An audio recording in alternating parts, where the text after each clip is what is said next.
After 4 days of limited train service, Connecticut lawmakers putting their foot down, demanding answers.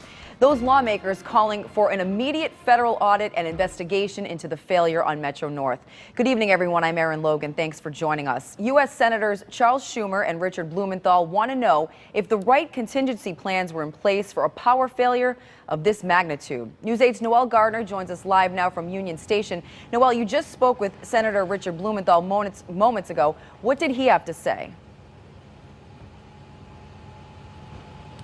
Aaron, I've been in close contact with Senator Blumenthal. He came here to meet me just moments ago at Union Station. He had a very busy day at Grand Central Station, meeting with officials from New York and New Jersey, including Senator Schumer.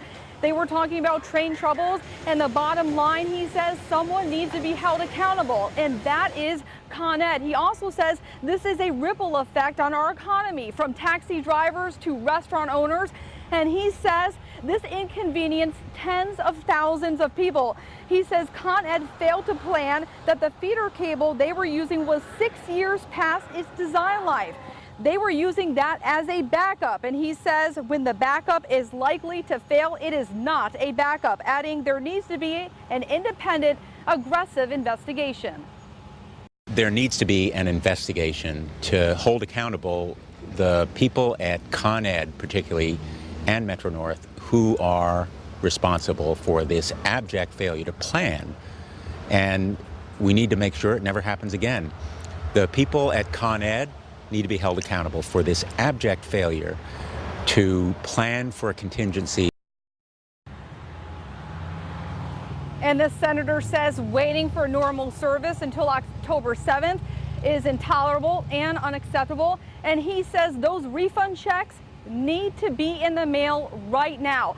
He says the bottom line is there needs to be a federal investigation so this never happens again. And of course, News 8 has your back on the train trouble, and I will be in close contact with Senator Blumenthal to give you the very latest. For now, I'm reporting in front of Union Station. Noel Gardner, News 8. Noel, thank you very much. At the same time, Metro North president and the MTA chairman held a press conference this afternoon to discuss the status of the down rail lines. The two men announced once a new electrical connection is made by Con Edison workers, the estimated date of full repairs is October 7th, with service starting up October 8th. Until that date, service will continue to be at 50% capacity. To help counter that, 8,600 free parking spaces will open up at 4 park and ride stations to help accommodate all the misplaced commuters. They hope that will hold about 70% of normal commuters. To avoid the rush, officials say avoid the Harlem line if possible and try to not commute during peak times. All of this information you can find on our website, WTNH.com. Amtrak also making some progress. Starting tomorrow, they will have limited service resumed from New York to Boston. The Northeast Regional service will still be diesel operated, but the first train from New York leaves at 6:20 a.m. And be sure to stay with News 8 and WTNH.com for continuing coverage of the Metro North track trouble.